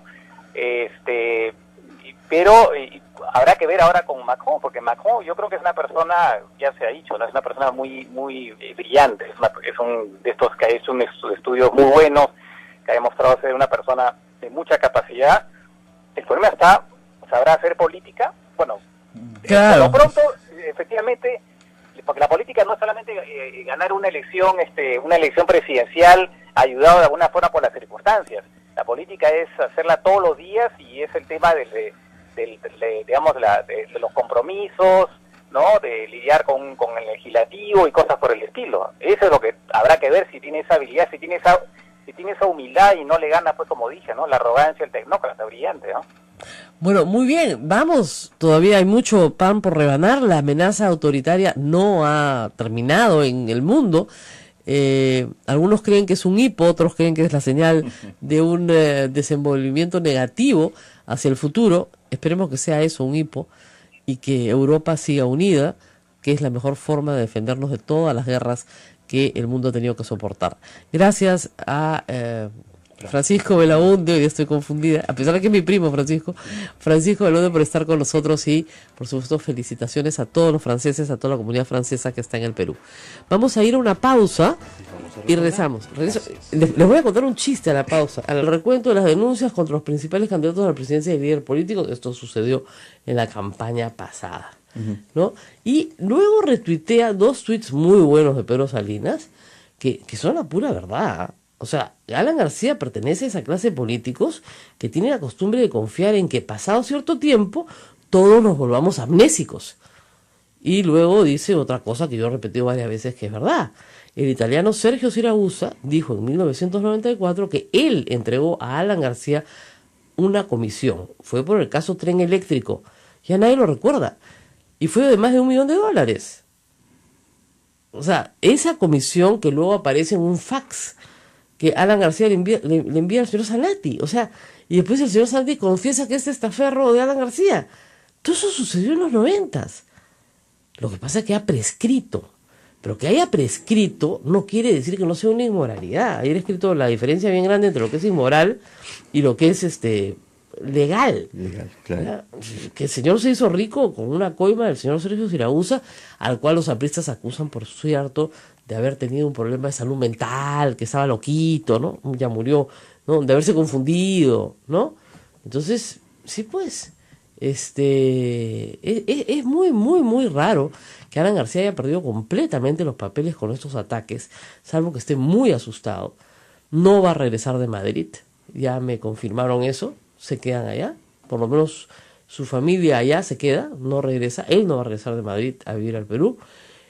Y está muy asustado por la justicia peruana, a la cual siempre le ha tenido, con la que siempre ha tenido una reacción ambivalente, ¿no? Porque por un lado, la controla, pero por otro lado le tiene temor, si no estaría volviendo. Entonces, esto ha sido el domingo cuando estábamos viendo las elecciones en Francia, Dios mío. Qué Le Pen ni qué Macron, olvídate, esto era una batalla campal, pero campal. Qué fuerte, no sea llorón. Yo creo que nadie le ha dicho a Alan García, no sea llorón, ¿no? Sobre la reelección conyugal. Ese fue su invento, que es verdad. O sea, la patente la tiene Alan García, porque él inventó la frase. Él la inventó justamente a través del Twitter. y la repetía, y hacía que los apristas la repitieran. La expresión pareja conyugal es... Pareja conyugal. Pareja presidencial. Claro. Y luego elección conyugal. Elección conyugal, son expresiones de él. Pero lo que hay que decir es que Nadine Heredia y Ollanta tuvieron la culpa también. Sí, claro. Porque en vez de salir a deslindar el primer día, ¿no te acuerdas? No está en mi agenda. Son paradojas de la vida. Después son unas agendas las que la incriminan, ¿no? Supuestamente. Aunque yo no creo que las agendas haya nada incriminatorio hasta el momento, pues si no ya lo hubieran detenido. Al final no está en mi agenda. Hoy día sí, mañana no. Siempre se rieron del asunto en vez de tomárselo con seriedad. Fíjense, una campañita prista, y yo he sido víctima de ellos, no se puede tomar a la ligera, porque son de lo peor. O sea, se averiguan de tu papá, de tu mamá, de tu hermano, de tu primo, de quien sea para destrozarte, destrozan a la familia. O sea, no tienen escrúpulos. Entonces, una campaña organizada, dirigida por Alan García, es una campaña en la cual tienes que tener muchísimo cuidado. O sea, pecaron, no sé si de soberbia o de ingenuidad política, pero Alan García los ha destruido. O sea, Gutiérrez ha sido un operador del APRA, por favor, lo está citando García como gran fuente, ¿ya? Y Gutiérrez logró meter una empleada de servicio doméstico dentro de la casa de los Humala para que los robe y le fotografíe su ropa. Entonces, estás hablando de gente que tiene una modalidad de acción muy, muy fuerte. Entonces, no puedes defenderte diciendo, no está en mi agenda, ¿no? Entonces, el error de ellos, garrafal. Entonces, no sabían con quién se estaban metiendo. Felizmente, a pesar de todo, yo creo que el electorado sí se dio cuenta con quién se estaba metiendo en las últimas elecciones y castigó con mucha severidad a Alan García. Casi pierden la inscripción, con las justas pasaron, si no fuera por un favor del Jurado Nacional de las Elecciones, no tendrían representación. De último momento. De último momento, no tendrían representación parlamentaria. Entonces, yo creo que esta bronca que hemos visto ayer públicamente entre Alan García y Nadine Heredia es parte de un escenario en el cual Alan García está tratando a como dé lugar de organizar una defensa. Y la mejor defensa es un ataque. La persecución. Claro, y de nuevo estoy en Europa porque me persiguen. A pesar de que nunca me probaron nada. Claro, me quedé 10 años afuera porque me perseguían, etcétera, ¿no? En el caso de Alan García le probaron muchísimas cosas. Está en el libro de Pedro Cateriano, el enemigo del APRA, como le dicen, en el APRA, pero que está, él investigó el caso, está todo probado. Hubieron testimonios, documentos, depósitos, todo. Pero hubieron cosas equivocadas también. Es decir, a Alan García en esa investigación, con la vehemencia que tenía Poppy, contrataron investigaciones internacionales, algunas que no fueron muy serias. Entonces, Alan García siempre se prende de esos informes para tratar de descalificar toda la investigación, que es el clásico, te coges de lo pequeño, ¿no? Entonces, la semana pasada, efectivamente, Ojo Público levantó la noticia de la declaración de dos empresarios de constructoras brasileñas que nunca llegaron a tener negocios en el Perú, y hacía creer que Alan García recibió un pago, y efectivamente Alan García en esa declaración no recibe pago alguno. Entonces hay que tener mucho rigor con García, porque está muy atento, ¿no es cierto?, a cogerse del error del otro para poder desacreditar toda la investigación. Lo que prueba esa investigación es que se reunió decenas de veces con empresarios brasileños, ¿ya? Su defensa es que él se reunía con todo el mundo, pues ya está muy bien, eso no es delito, ¿ya? No está mal, no es falta tampoco. Pero ¿qué pasó después? Lo que pasa después es que eso hace que no hablemos de la agenda de Marcelo Odebrecht, de las iniciales AG al lado de Olmos, $1 millón, o 1 millón, no son reales, ¿no? De repente es menos. Entonces, hay que tener mucho cuidado con informes que, si los levantas por un lado, él los desacredita. Entonces yo puse, efectivamente, no hay ninguna afirmación de pago, más bien de no pago en esas declaraciones. ¿Y qué crees que hace Alan García? Me retuitea, con lo cual quiere decir que el hombre me lee, pero al pie de la letra, me sigue, está pendiente, que estaría mal, ¿no? Porque si el hombre me ha mandado a votar de tantos sitios para que yo no tenga trabajo, lo mejor que podría hacer es no leerme, ¿no? Y no retuitearme, no estar tan al pendiente de este programa que sé que escuchan con tanta preocupación en Madrid. Así que unos saludos a Alan García y familiares que nos escuchan con tanta dedicación, y que no esté buscando bronca porque le van a contestar, Sí. O sea, Wow. ya los tiempos en los que nadie ¿no? Y todos los empresarios le levantan el teléfono y dicen, sí, Alan, ya pasaron, pues. Después de su último desempeño en las elecciones, todo el mundo sabe que no va a volver a ser presidente. Y que lo que viene sobre él no es bueno. Entonces, no creo que mucha gente le tenga ahora miedo, levante el teléfono para decir, sí, a fulano no lo van a contratar, a mengano sí, y discutir contrataciones y expulsiones de periodistas, que ha sido su especialidad durante años, ¿no? A eso se ha dedicado. Pero, en fin, ya contaremos todas estas historias. Estoy escribiendo un libro sobre estos temas, creo que va a ser divertido. Sí, de verdad. A la espera, sin duda. ¿Ah? A la espera del libro. A la eso espera está del buenísimo. libro, para la feria del libro, ¿no? Sí, sobre periodismo y la relación entre propietarios y presidentes. ¡Oh, qué espanto! ¡Qué pesado! Denuncias por desaparición de personas, torturas, secuestro, etcétera. Y obviamente los jefes de Humala tienen que estar comprendidos en esa investigación. Así es. Entonces, porque si el capitán tenía potestad para hacer esto, su jefe también, ¿no es cierto? Claro. Y el que le sigue arriba también. Estaría respondiendo a las órdenes de alguien. por cierto. Supongo, ¿no? Se supone. Así es. Ahora, el manual que le daban a los soldados en esa zona decía eliminar terroristas. ¿Ah?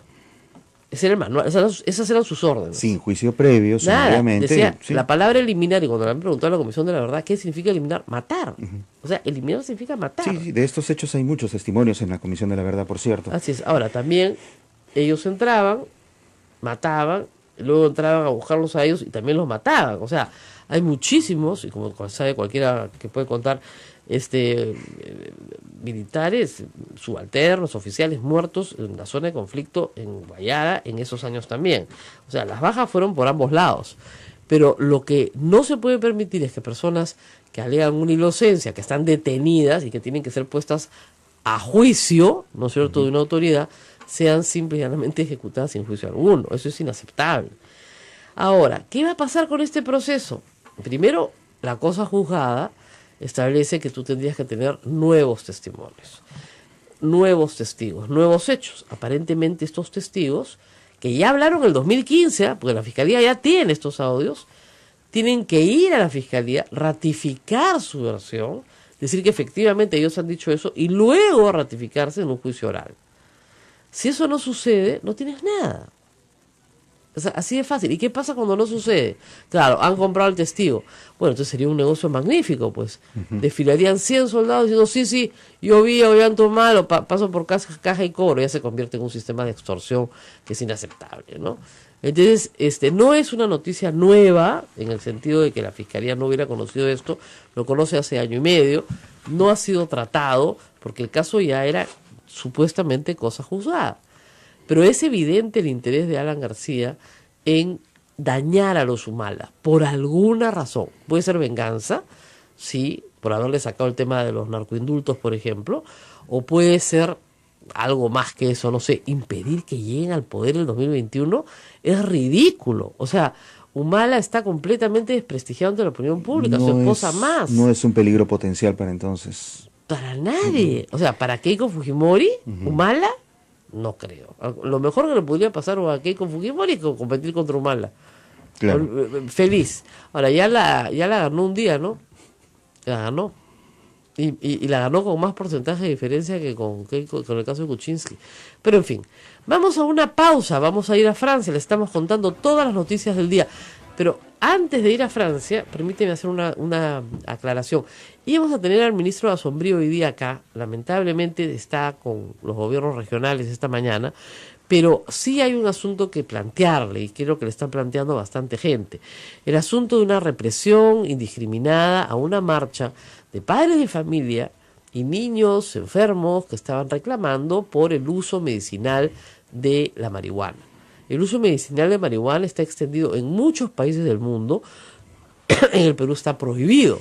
Se ha solicitado al gobierno que estudie el tema y les ha respondido favorablemente que se va a estudiar el tema. Muy bien, hacen una marcha este fin de semana y estamos hablando de padres de familia. Tengo un testimonio dramático de una persona que me ha escrito niños con sillas de ruedas, por el amor de Dios, ¿ya? Y a la altura del centro comercial, acá el centro cívico, los han reprimido con gases lacrimógenos. O sea, los han gaseado. ¿Ya? ¿Cómo pueden gasear niños? Y lo que más indignación le da a la gente es que a la marcha del Movadef no le pasó nada, ni con el pétalo de una rosa. ¿Ya? Yo creo que este es un error grave de la Dirección de Orden Público de la Policía Nacional, pero no creo que sea un error casual. Esto se está dando dentro del marco de una camita que le están haciendo al ministro para sacarlo. Ya la policía lo va a tener casi un año y estoy segura que muchos están descontentos con el ministro porque han perdido sus negocios, su modo de vida, sí, si quieren ponerlo de alguna manera, y lo quieren sacar. Porque cuando la policía se equivoca de esa manera, no es casual. O sea, es un error, por supuesto, estas personas no han hecho nada incorrecto. No se les tiene por qué gasear ni por qué maltratar. Pero sí está claro que yo no creo que Carlos Basombrío haya dado una orden semejante. Es una persona muy comprometida con el prójimo. Hubiera sido interesante escuchar esa afirmación de parte como de él, para claro, decir que él ha ordenado o que él ha Así tenido es. conocimiento de que se le meta gases lacrimógenos Y que en a medio una de marcha con niños claro, enfermos. y que en medio de esa orden se hayan excedido, en fin, que lo justifique de alguna forma, ¿no? No. La verdad es que no es así. Para nada. No es así para nada. Pero en fin, vamos a la pausa y regresamos. Esto es A Pensar Más con Rosa María Palacios.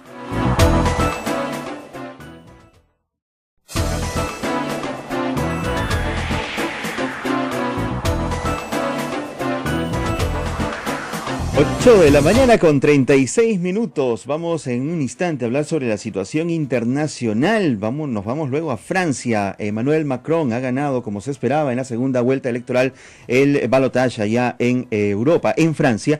Y Marine Le Pen, su principal contrincante, anunció que será la principal fuerza de oposición al nuevo gobierno, luego de admitir su derrota, de felicitar a Macron y obviamente decir todo esto. PPK escribió un tuit también a favor de Macron, lo ha saludado. Esperaremos que mejoren las relaciones entre Perú y Francia, la verdad, porque han estado muy secas, por ponerlo de alguna manera, luego de que la señora, para fastidiar a Pedro Cateriano, ciertamente, presidenta de la Comisión de Defensa, citara al embajador de Francia a la Comisión de Defensa del Congreso, la señora Luciana León, y realmente se comportaron de la forma en la que estaba perjudicando severamente la relación con Francia. O sea, a veces creo que no tienen mucho criterio para hacer las cosas. Pero en fin, estamos en el teléfono ya con Francisco Belaunde para hablar del triunfo de Macron. Todo el mundo ha dicho uff. 65 contra 35, bueno, en términos netos, ¿no? De votos válidos, es lo que reporta ayer en la elección final. Gracias, Francisco, por estar con nosotros. Hola, Rosa María, encantado de estar en el programa. Bueno, esto se parece mucho a la política peruana, para que nos entienda el público, ¿no es cierto?, a una segunda vuelta entre Keiko Fujimori y cualquiera, ¿no? El resto se alía para que no salga lo que parece ser la mayor amenaza.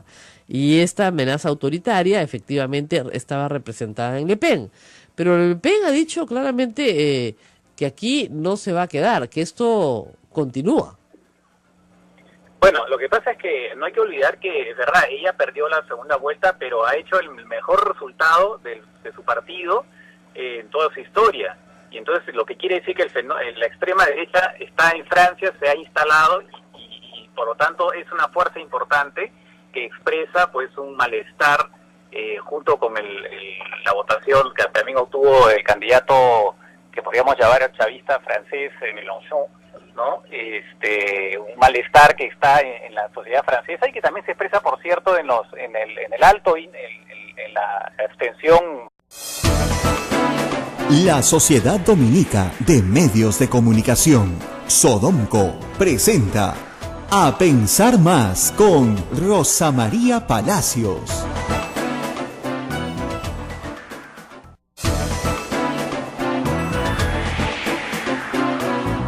Ocho de la mañana, 1 minuto. Amigos, bienvenidos. Hoy es lunes 8 de mayo del año 2017. Estamos en vivo con Rosa María Palacios en A Pensar Más. Buen día. Muy buenos días. Empezamos la semana llenos de entusiasmo.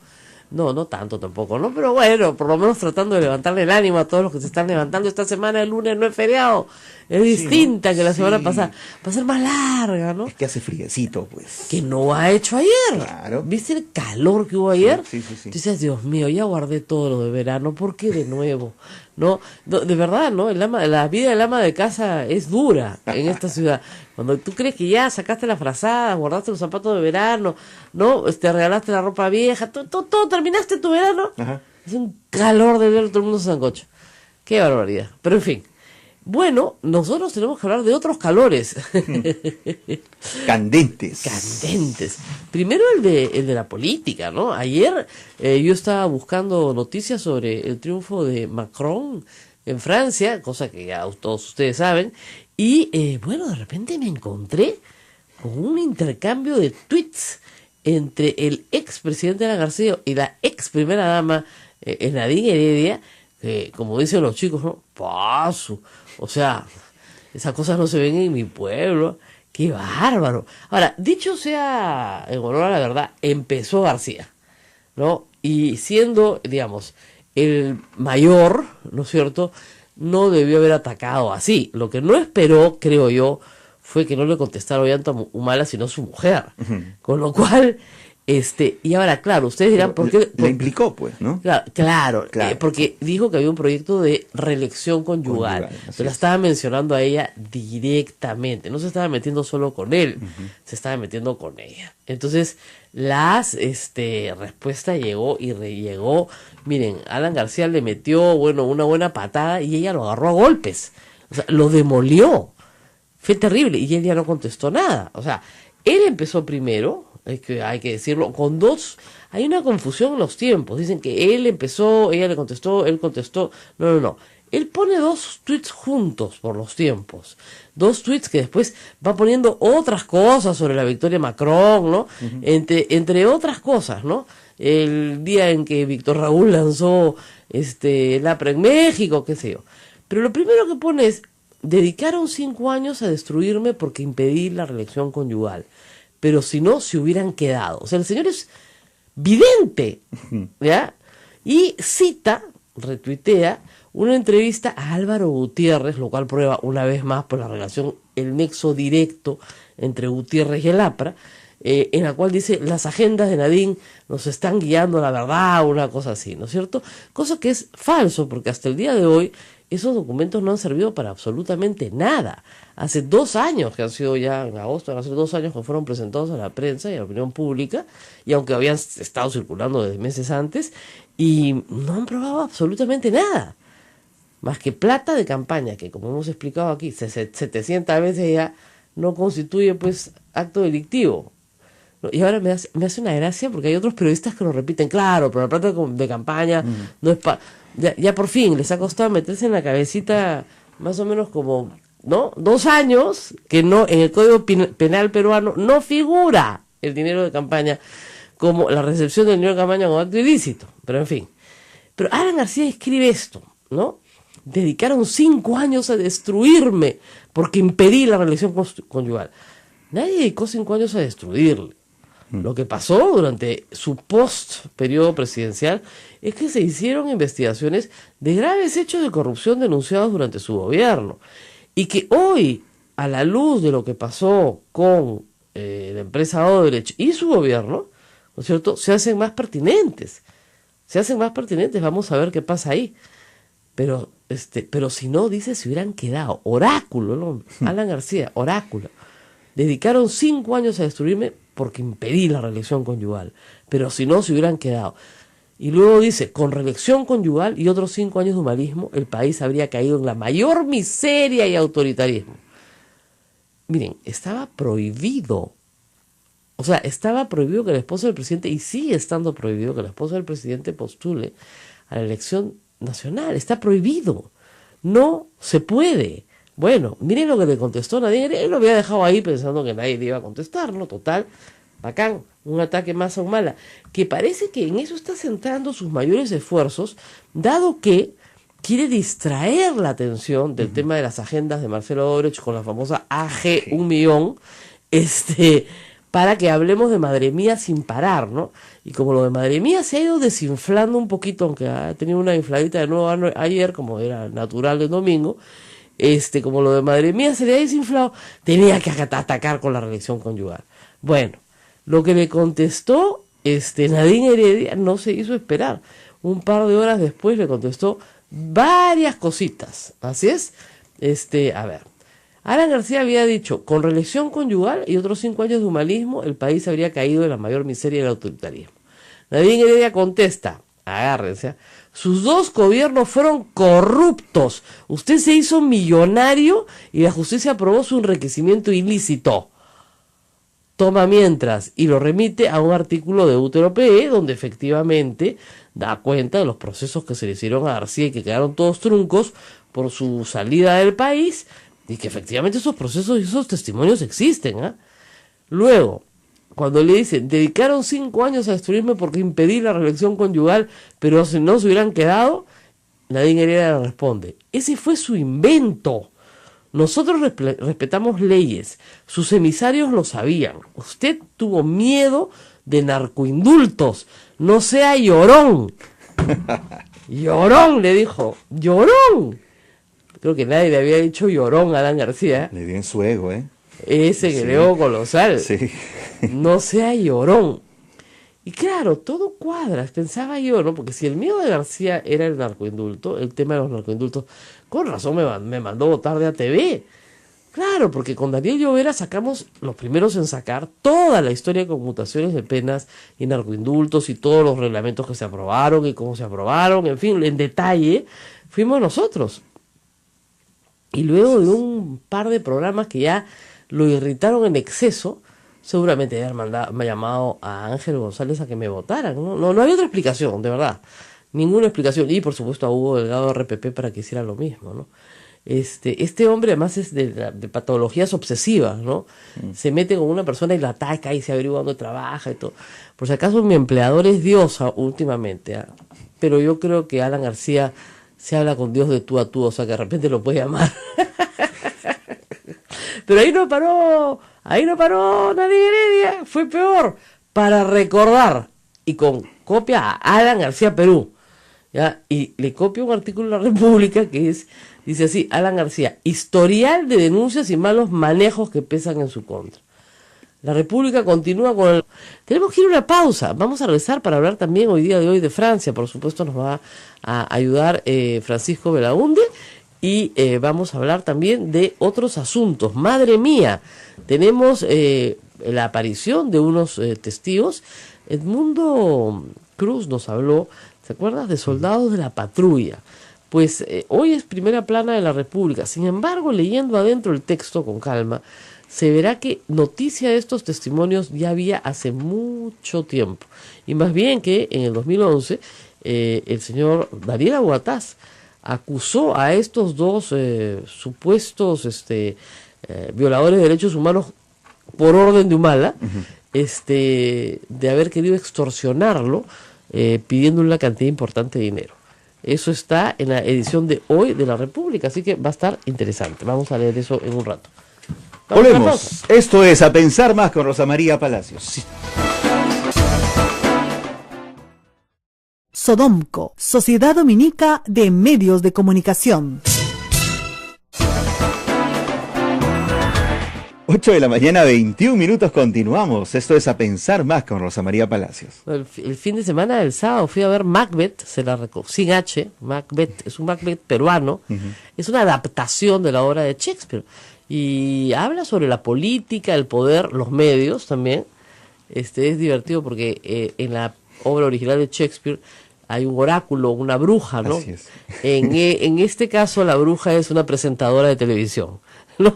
Entonces está muy bien hecho. La presentadora es Denise Arregui, que lo hace muy bien, y el elenco es muy bueno, pero es muy moderno, es un solo acto, y claro, narra en realidad Shakespeare era un observador de la naturaleza humana.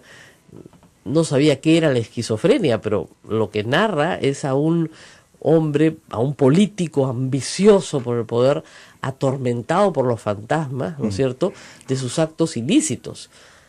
Hay alguna gente que y cómo pierde el poder justamente por sufrir estos tormentos, ¿no? Claro. Entonces, y hace tontería tras tontería, porque los tormentos del pasado lo persiguen. No nos estamos refiriendo a ningún político conocido. Okay. Es una referencia de una obra, punto, nada más, tranquilos. No estamos refiriéndonos a nadie que esté en Madrid, que está haciendo tonterías, como queriendo tweets, pensando que nadie le va a volver al ataque. Pero regresando al tema de Madre Mía, hay dos miembros de la tropa, digamos, que estaban con Ollantaytamala en Madre Mía en el año 92. Son el ex sargento segundo Leonardo Soria García y el ex soldado Adolfo Becker Silva Morales, cuyos testimonios figuran en audios desde hace ya algún tiempo, o sea, desde finales del año pasado. No es novedad, desde el 2015, en poder de la Fiscalía para delitos de terrorismo y violación de derechos humanos. O sea, esto ya estaba. Lo raro es que esto es de diciembre del año pasado, no de ahora, de diciembre del 2015. Ya tiene más de un año. Hace 2 años, claro. ¿ok? 1 año y 4 meses, ¿ok? Esto se ha recogido en Cuarto Poder, ¿ya? ¿Y quién es el que los presenta y habla de eso? No sé qué. Un señor que se llama Jorge Paredes Terry, que está vinculado al Movadef, que fue nacionalista, pero más bien fue aparentemente muy oportunista, luego se salió de esto, y está vinculado a esta gente del Movadef. No es un testigo muy, como se dice, confiable.